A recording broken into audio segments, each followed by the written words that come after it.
countries are diverging in their approach towards the virus, with Jair Bolsonaro, president of Brazil, expressing his beliefs that the risk of coronavirus is overblown and that Brazilians should get back to work. Other countries, by contrast, have instituted unprecedented containment measures, including 14-day quarantine periods for visitors arriving in New Zealand, tanks in the streets in the USA, though we're assured that has nothing to do with coronavirus, and Spain, along with several other countries, restricting travel into the country that is not essential.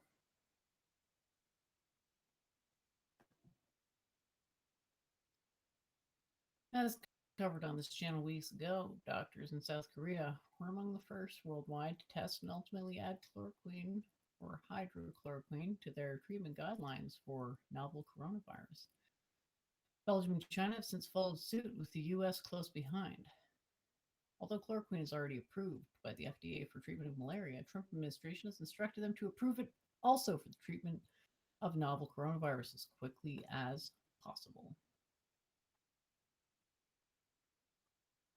Yesterday, which was March 19th, writing of this article, President Trump boasted about very encouraging results of two drugs, chloroquine and hydroxychloroquine, as treatments for the novel coronavirus, claiming the medications have gone through the approval process and that we're going to be able to make that drug available almost immediately. Another quote, "We understand and recognize the urgency with which we are all seeking prevention and treatment options for COVID-19. FDA staff are working expeditiously on that front," FDA Commissioner Dr. Stephen M. Hahn said in the statement. "We also must ensure these products are effective. Otherwise, we risk treating patients with a product that might not work when they could have pursued other, more appropriate treatments." Speaking of less appropriate treatments, we have a story out of Arizona where a man has died after taking a form of chloroquine used to treat aquariums due to fears of novel coronavirus. Phoenix area man is dead, and his wife under critical care after the two took chloroquine phosphate in an apparent attempt to self-medicate for the novel coronavirus, according to hospital system Banner Health. It does not appear they took the pharmaceutical version of the drug. No, indeed, they did not. They took a salt of the drug, completely different chemical, that was intended to be an aquarium cleaner. Folks, do not try this at home.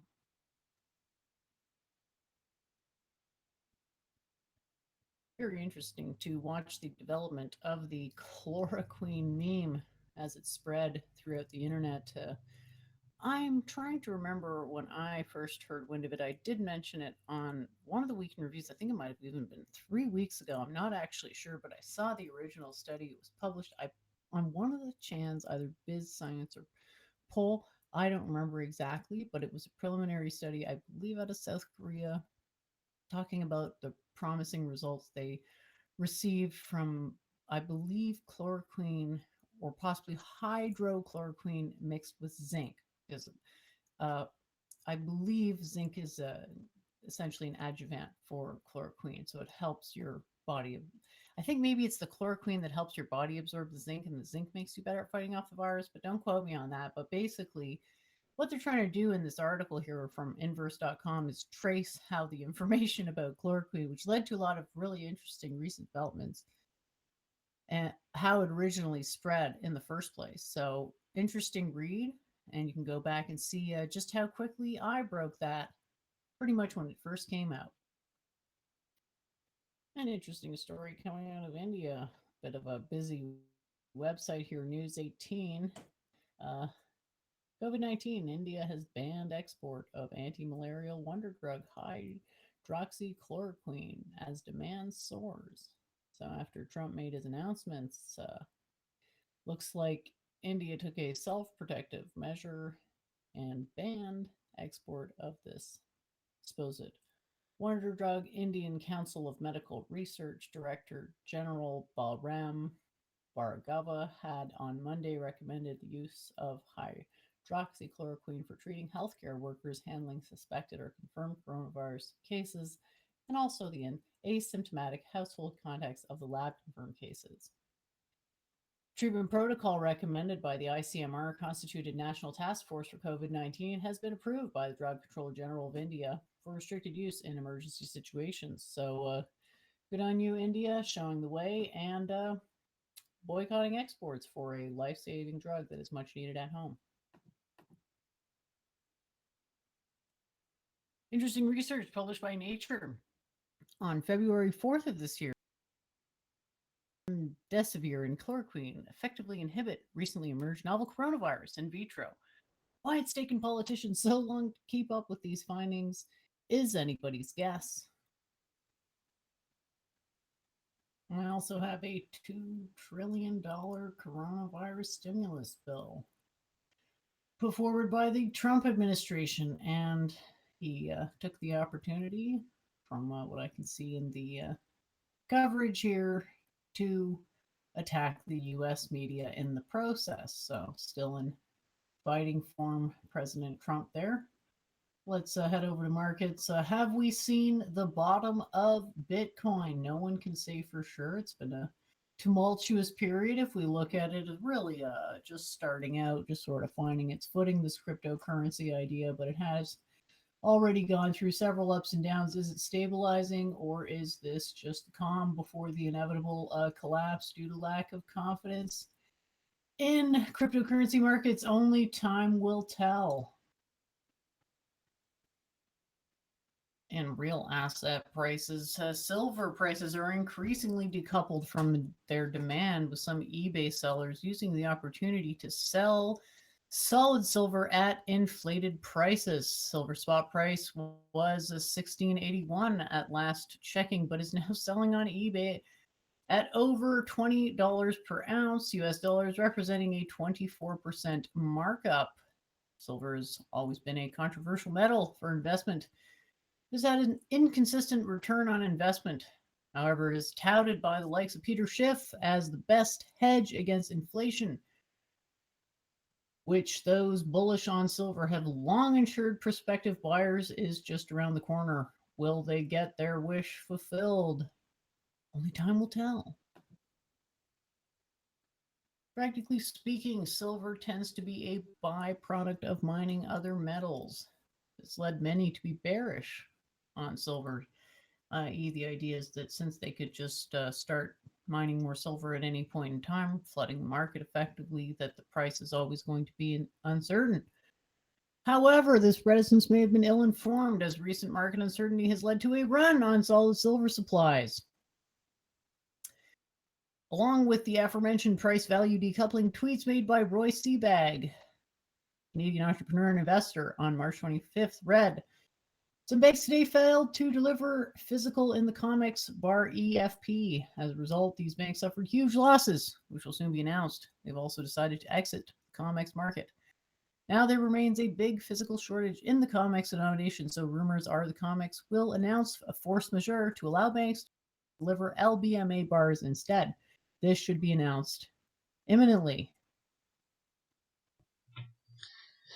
Another silver News on lining precious of the metals out coronavirus. of At this point, Kitco. as I was For saying to gold prices David this today, joining me afternoon, we're now, not Todd talking Baba about silver Horowitz. not lining anymore. Baba, good to see you We're again. Thanks for talking joining about a us. giant dump Danielle, it's always great to be with you, of a especially in rack these wild of times of market. just pure Talk about wild silver times. Woke up early this silver morning. blocks, Gold was at trading above $100 at one point. So a lot to talk about with you today. But first, a big story we broke today is this discrepancy in pricing that we're seeing between spot price versus futures price, Baba. At one point before noon today, there was a spread of $42 an ounce between both prices. What's going on here? Well, I think what you're really seeing, Danielle, is there's a lot of stuff, and I think that a lot of the big commercials are actually shorting paper and buying and trying to buy the physical, and I think that's why you're seeing the pressure on paper gold or futures gold versus the actual physical metal itself. That's been, that's always been an issue, and it's always been a contention of many, especially in silver. But I think you're seeing it really heavy now, and especially with the lack of liquidity in the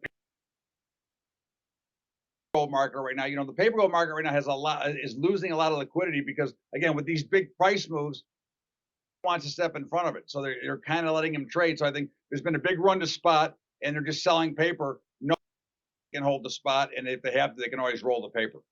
All right. Well, green across the board here as I look, as we're speaking, Bubba, gold holding above 1,600, silver above 14, platinum, palladium, rhodium, all huge moves here.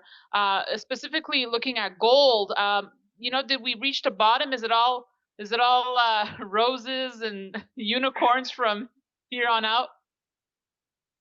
I've been short gold for quite a while. I actually had to reverse today, using my algorithm.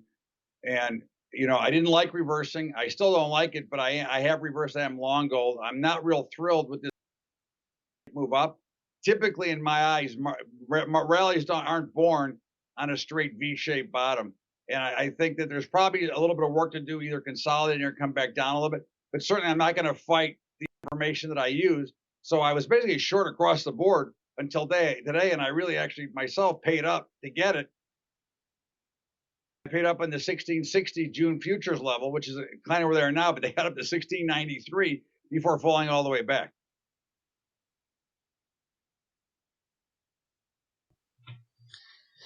Another silver lining of the coronavirus. At this point, as I was saying to David this afternoon, we're not talking about silver lining anymore.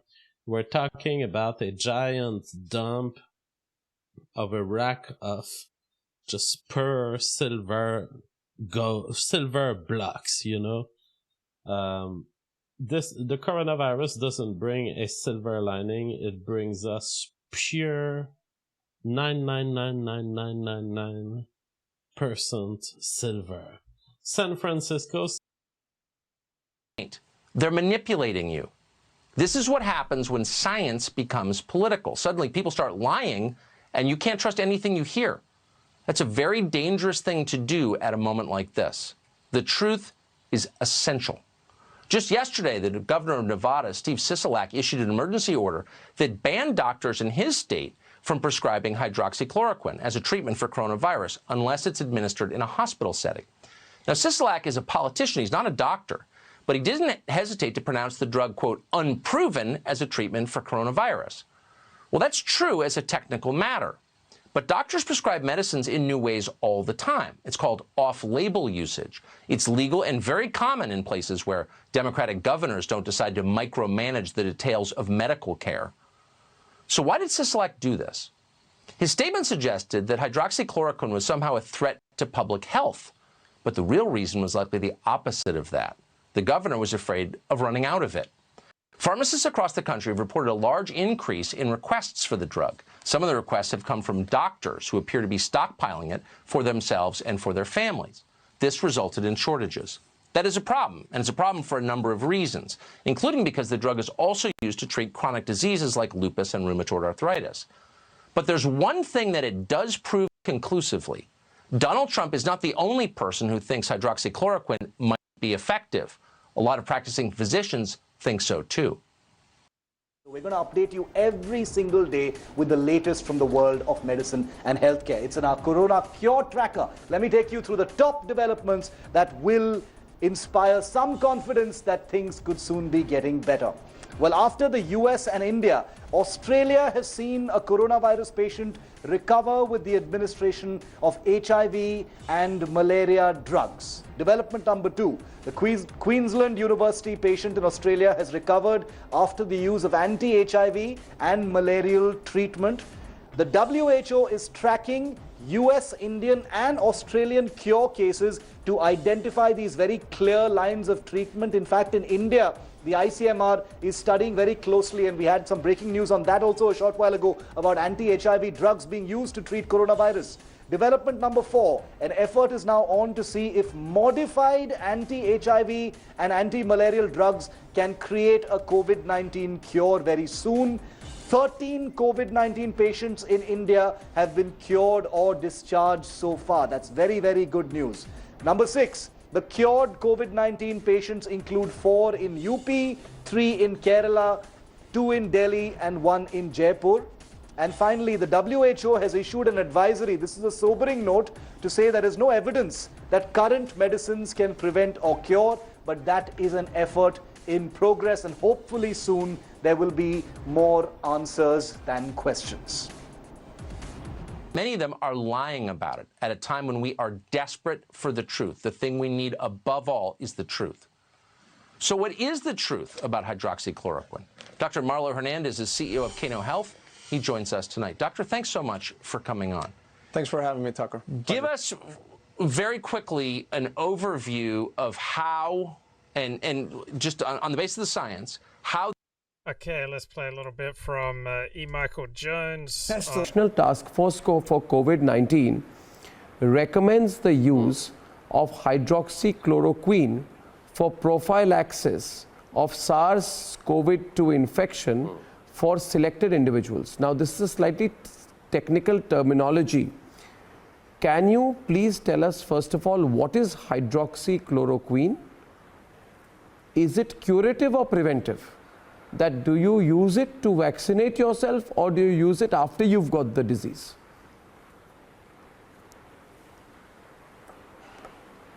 So first of all, it's important to understand that hydroxychloroquine is a derivative of chloroquine, a drug which is used extensively for the treatment of malaria. It's been being used for more than 70 years, and it is something that we've used in India as in a large scale as far as malaria prevention program is concerned.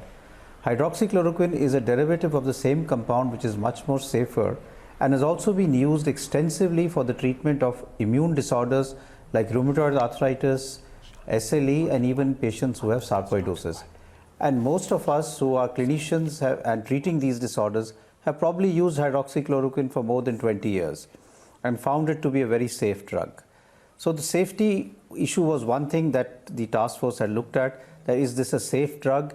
That is definitely there. There is a lot of confidence that even among Indians, there is within the dose that is recommended, it is a safe drug. The second issue is, how does it work and is it effective? Now here there is very little data. There is some data which is experimental based on viral culture and on animal studies done initially using the during the SARS outbreak. There's also some data from the MERS coronavirus, and more recently there is some data from China unpublished where they claimed it has helped in treating, and a recent study from France has also shown it to be helpful. Now, in an ideal situation, if we did not have an emergency or a pandemic, one would have said that we should do a good clinical trial, a randomized controlled clinical trial, to show that this works as prophylaxis, that is as a preventive strategy, and it also works as a therapeutic strategy to treat patients with COVID-19. However, emergency situation calls for emergency strategies and a risk-benefit analysis. So when we did a risk-benefit analysis and we looked at the entire data that is emerging, and data is emerging every day, there was a feeling that there are two groups which are very vulnerable. One is our healthcare workers who are at the front line and are having a high risk of getting COVID-19 infection. We already have a huge number of individuals in Italy who are healthcare workers and have been infected with COVID-19. And this may help in decreasing the viral replication in the throat if they get exposed and prevent them from getting infection. Second group that we looked at was close contacts of a positive case. Now, there is data which shows that if you are able to give this to close contacts, you may prevent the viral getting into their upper respiratory tract, and this may be helpful. Now, again, this is some data which is based on presumptive studies rather than hardcore randomized controlled trial. But currently, because it was felt that this is a safe drug and there is an urgent need to do something in terms of offering some treatment, a risk-benefit analysis was taken and we felt that it's worthwhile to use this drug as prophylaxis. Now, currently it is being given to these groups. As we get more data, because as this drug is being tried, data is also being collected to look for safety, to look for how effective it is, does it help in decreasing the viral load and does it prevent infection. If that happens, we could further expand the use of this drug, and I feel we need to be very careful when we use it, because as I've said, this drug has also been shown in some studies from China and from France to be useful in the pneumonia which happens due to COVID-19, and we may also need. Amid the coronavirus outbreak, the government on Wednesday banned the export of anti-malarial drug hydroxychloroquine with immediate effect to ensure sufficient availability of the medicine in the domestic market. The Indian Council of Medical Research has recommended the use of the drug for treating healthcare workers handling suspected or confirmed coronavirus cases. In a notification issued on Wednesday, the Directorate General of Foreign Trade, an arm of the Commerce Ministry which deals with export and import-related matters, said the government will allow the export of the medicine to certain countries on humanitarian grounds on a case-to-case basis as recommended by the Ministry of External Affairs. Amid the coronavirus taking steps to get corona tests more affordable, as the test rates are 4,000 to 5,000 per test. What about getting more testing kits available? इसका मैंने बताया G testing kits जो भारत में बनाए जा रहे हैं और non FDA, non CE approved हैं, वो उसको फास्ट ट्रैक मैकेनिज्म से बहुत तेज़ी से उनको अप्रूव किया जा रहा है. तो टेस्टिंग किट्स तो बहुत जल्दी अप्रूव होते जा रहे हैं. 2 कंपनी के ऑलरेडी अप्रूव हो गए, वो सप्लाई करना शुरू कर दिया हमने. There are reports which suggest that despite the WHO's advisory, India kept on exporting PPEs, their raw material and ventilators. Was your ministry aware of this? Did you flag this at any point in time? What is the position of the ministry on this? I would like to know where is that WHO report where WHO has advised Government of India to do that step. ऐसी कोई advisory हमें नहीं मिली है. I think जिस type की हम fake news और एडिश में ज़रूरत पड़ सकती है अगर कोविड-19 केसेस आते हैं, उनको प्रोहिबिटेड कैटेगरी में डालने के एक्शन लिए थे. सर, ये क्लोरोक्वीन दवा की अवेलेबिलिटी कितनी है? क्योंकि अब पता लग रहा है कि अब इसके भी लोग स्टॉकेज करने लगे हैं और मार्केट में मिल नहीं रहा है. ये इसमें पहले मैं ये कहना चाहूँगा, क्लोरोक्वीन हाइड्रोक्सी क्लोरोक्वीन दवा is recommended only, and I mean only, for a healthcare worker who is treating a COVID patient. That is number one. Only for a healthcare worker who is treating a COVID patient. Number one. Number two, it is recommended only for a person's staying and caring for a household positive patient. Coronavirus has caused an all-out collapse in Airbnb listings, leading quickly to the rental market being flooded with long-term rentals. Just fell off the cliff almost overnight, said Grace DeBurka, who rents out an ensuite bedroom in her Galway home. This coming out of Irish Times. Not even Greatest Ally was free of the sting of the shrinking market. They are expecting rents in Tel Aviv to fall as Airbnb market collapses. A lot of sting there. And I know some people may be inclined to blame the Airbnb people for increasing rents, but ultimately it's just a free market, isn't it? Can't really blame them for trying to make a buck, but then again, they can't really blame the market circumstances for going in the direction that they did. Airbnb will simply find its sustainable market, essentially. It was a bubble, as they said in the first coverage, and I agree with that. But long term, I do think it's a viable model. And really, maybe, capitalism doesn't solve all the problems, as was made evident by a rant video from a Airbnb host.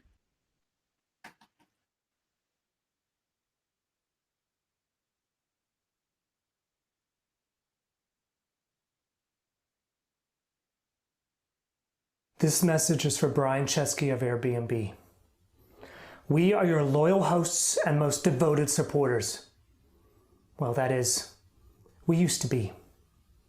Now, with fire boiling through our veins, we are collectively outraged. We thought you cared until you stabbed us in the back and left us to die. You give us the illusion of stability, then you tear it from our bleeding hands when we need it most. You let us choose a cancellation policy, then you override it on your whim like a sadistic tyrant. Maybe you're good at big numbers, engineering the perfect algorithm, designing the perfect culture, building systems at gravity-defying scale. But you greedy, selfish, arrogant, flippant, wishy-washy, backstabbing bastard, you would not have an empire without us. It's our homes on your platform. It's our face on millions of listings. It's our soul that brings the magic. It's our thoughtful touches they love. It's our coffee they drink each morning. It's our place that makes you money. You may have started this company, but we helped you build it. As you sit in your fancy office dreaming up your next billion, we are the legion that make it possible. We are the fuel that powers your machine. We are the ones standing in line for 5 hours to buy toilet paper so what few guests we have left can clean their ass before they cancel penalty free. You are nothing without us. We are not numbers. We are not data. We are people. Bleeding out with your evil, unethical, and immoral extenuating circumstances policy.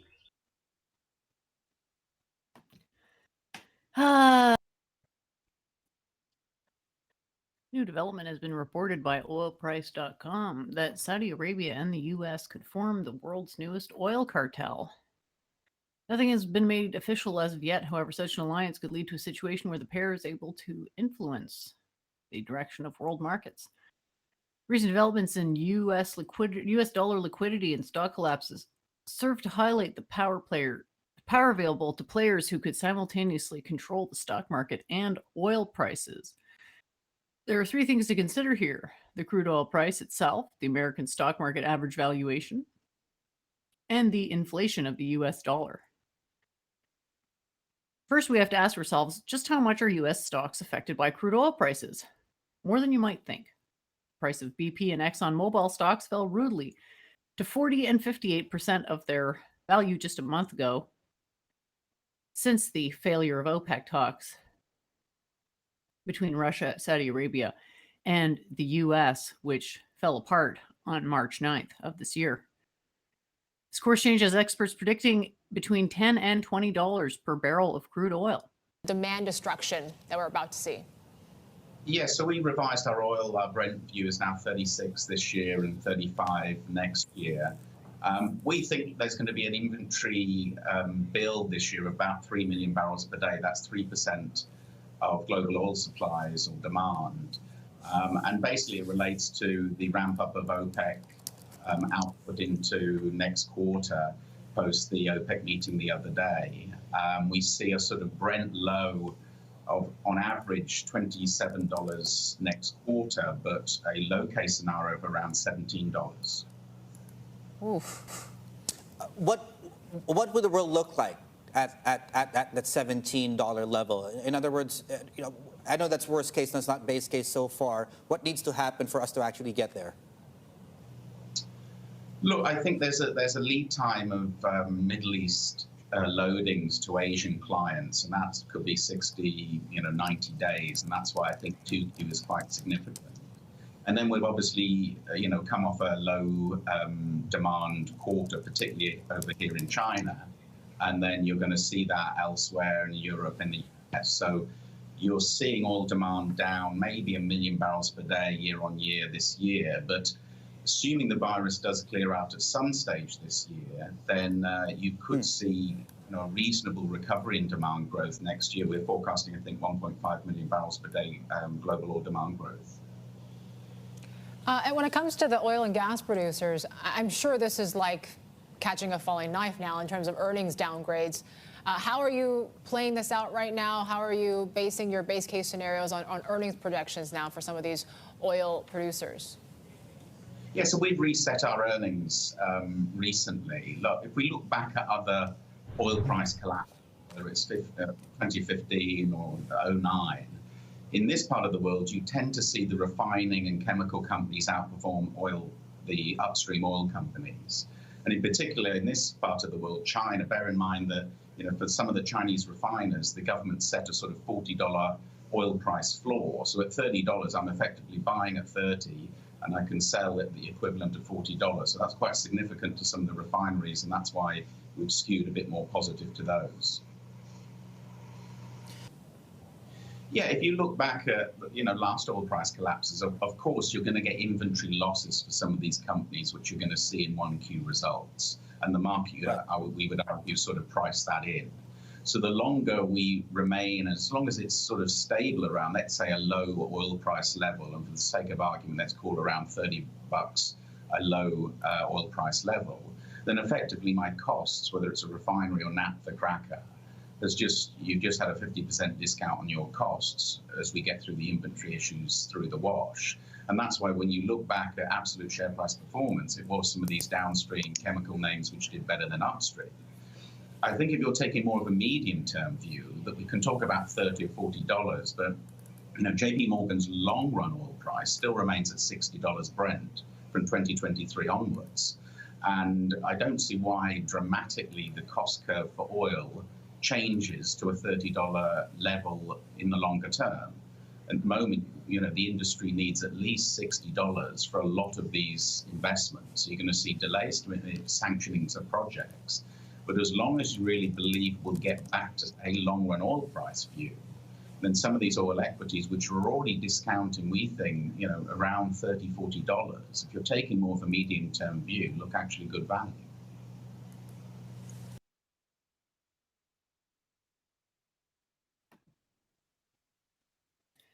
Thus, we can conclude that the U.S. markets are coupled to the price of oil, crude oil, to some extent.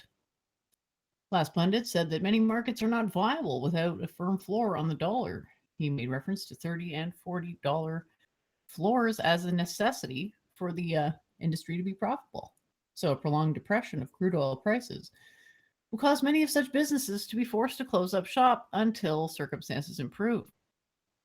Since this collapse nearly coincided with the global awakening to the coronavirus pandemic induced by toilet paper gate, it's hard to know exactly how much of that stock drop is caused by the oil price drop and how much of it is panic selling due to the unknown factors associated with the novel coronavirus.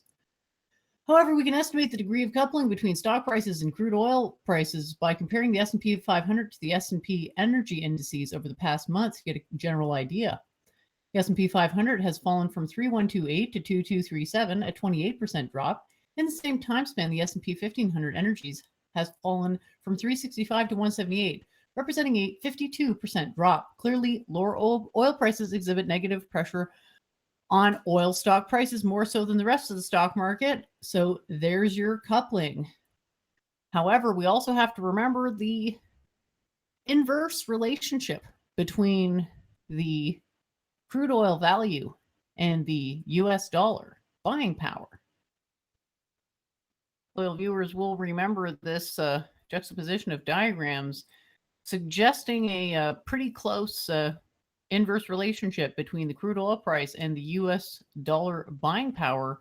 Pretty impressive to see how well this correlation has held up. It is very likely due to the US petrodollar monopoly that this inverse coupling is happening.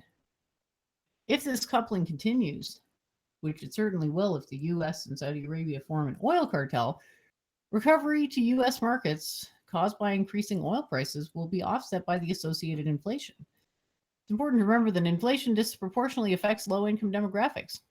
So an oil cartel between USA and Saudi Arabia will lead to a loss of wealth for low-earning demographics through inflation while simultaneously enriching shareholders through stimulus money. And the inflation won't be felt until crude oil prices increase, so they could just keep this stimulus spending going for as long as they can keep the crude oil price suppressed.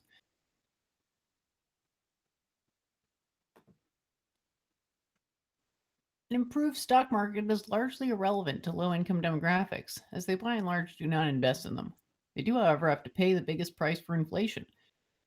Many already live paycheck to paycheck, and the situation of offsetting stock losses with inflation that you can put off through flooding oil markets, which also causes loss of profits in stocks and craziness in the stock market, is going to eventually cause people to lose faith in the institution of the petrodollar itself, which is the only reason that these shenanigans can be carried out in the first place. some good news for Iran coming out of this, who is preparing for an oil export boom from oilprice.com. Iran's focus in its oil sector is broadly to increase the capacity of its fields in West Karun and from the huge fields that it shares with Iraq. The strategy allows it, firstly, to generate income even in the low price oil environment. Its US $1 to $2 per barrel lifting cost is the same as Saudi Arabia's. Very interesting. And secondly, to position itself to take up any slack in supply caused by the dent in oil price, caused by dint of the oil price war. Very interesting, definitely developments worth following.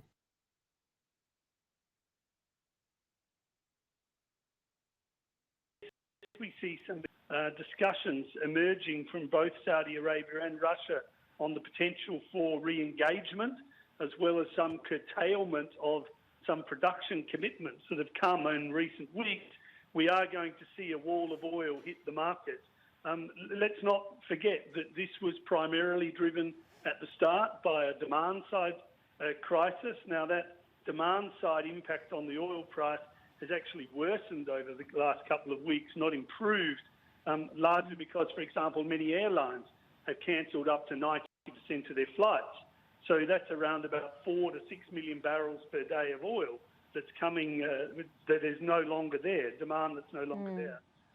So on the supply side, of course, the commitments by Saudi Arabia to pump about 12.3 million barrels per day, Russia to increase production, has only amplified this situation. So we'd actually expect to see oil prices dip again over the next few weeks, despite the lift of the last day or so.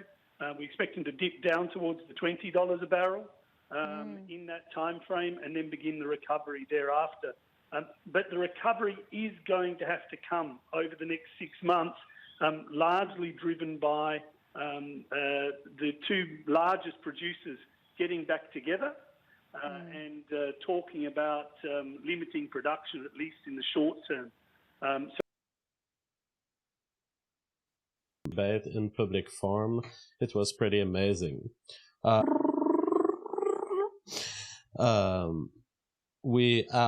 the printer, the money printer, has preferences. Clearly, it doesn't like Americans that much, you know. It throws money, but it's not in random directions.